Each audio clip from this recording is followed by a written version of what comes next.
Now this is the part where I'm going to actually force you to try and think of it. The next few sections are actually going to take some work, and trust me, you're going to be in an unusual environment over the next few modules and working through the frameworks, because you're going to have to just sit down and actually brain dump, put some things on paper. It'll be uncomfortable, trust me, but I just need you to go through the process and start to put the things down on paper. Even if it's just not flowing, that's okay. Just start putting stuff on paper and it'll start to flow through, because I'm going to take you through a process here now that will actually help us start with a broader list and then narrow it down and try and identify what's unique about your property. So the first area is, when we talk about unique, I want to know what's unique about your hotel. So that's what this section's all about. Hotel facilities is an obvious one. We've got the best beds in town. We've got the largest rooms. We've got awesome showers. We've got, an amazing restaurant on site. That's a great place to start and should always be included. Some other examples are things like your in-room experience. Every room is different, but why are your rooms different? The quality of your product. Are you high-end? Are you mid-range? Are you value for money or budget? Quality of service. Full service, basic, completely hands-off. Is it remote check-in, like self-check-in? What's the service levels like? Try and describe that. People and personalities. I think this is a one that gets missed all the time. If you get the right property, and some of my clients, the reviews that I see for them, more often than not, it's not actually about the hard, tangible, physical things. It's the relationship and the experience that they had with the host or the staff. And that's what gets talked about online a lot. So, what is it about our people and our personalities in the hotel that may help us stand out? Maybe it's something to do with the hotel itself, the history of the hotel, or its unique location, something like that. Have a look through all the comments and see what are the common threads. What are the highlights that they keep talking about? That'll be some good hints there about what's unique about your hotel. And then the second area is what's unique about your destination. This one here is, look, it's pretty, if you've got a competitor right next door, a lot of the time you're going to have the same, unique proposition. You say, well, we're right next door to the zoo.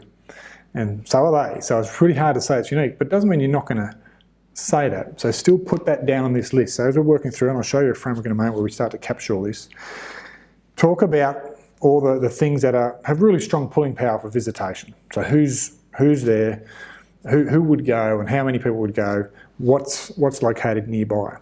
The other thing to think about in this regard when it comes to what's unique about your destination is what destinations or what attractions that are near enough to you that you could partner with and create a unique product with that might become part about become a unique proposition for you.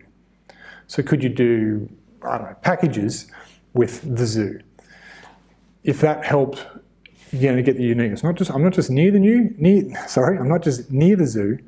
We do packages with the zoo. Now that's a simple, basic example, but I just encourage you to think outside the square. When it comes to what's unique about your destination, think about what's there, but also, if I partner with them, can we create something even more unique?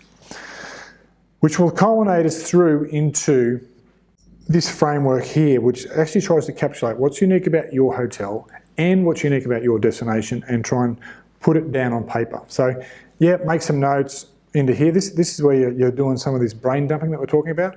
Go through and start to write the notes down directly into the framework. When you see the framework in the Excel template, I've got lots of area there, and you can insert rows if you need to put more and more down.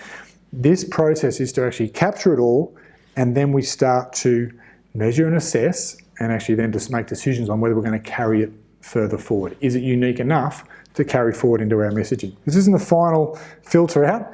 It's a brain dump, put it in once, and then start to answer the question. So you've got two columns there, and the questions I encourage you to ask yourself when you put a unique feature in the list, I then want you to ask two questions. And the first one is, does it represent your brand well? So if that's a unique feature of we have the comfiest beds in town. But and your hotel is called luxury apartments, well then that's a match. All right, so we're looking for those anomalies. Well, does it match with the branding and the naming and everything that we've currently got out there in the marketplace that people have the perception about of who we are? So the unique features need to match in with your brand. So that's one check, go through there and say yes, no, maybe. So that's one column there. So then in the second column, we need to measure whether, how do you compare to your competitor? The question is, are you better than your competitor at that thing? So we've got the comfiest beds in town. I'm a luxury hotel. Are my beds more comfy than my competitor?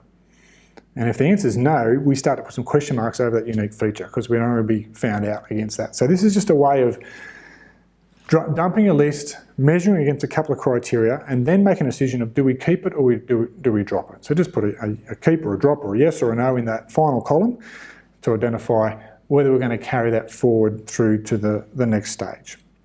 So that closes off that section there where we're talking about the unique features of your property.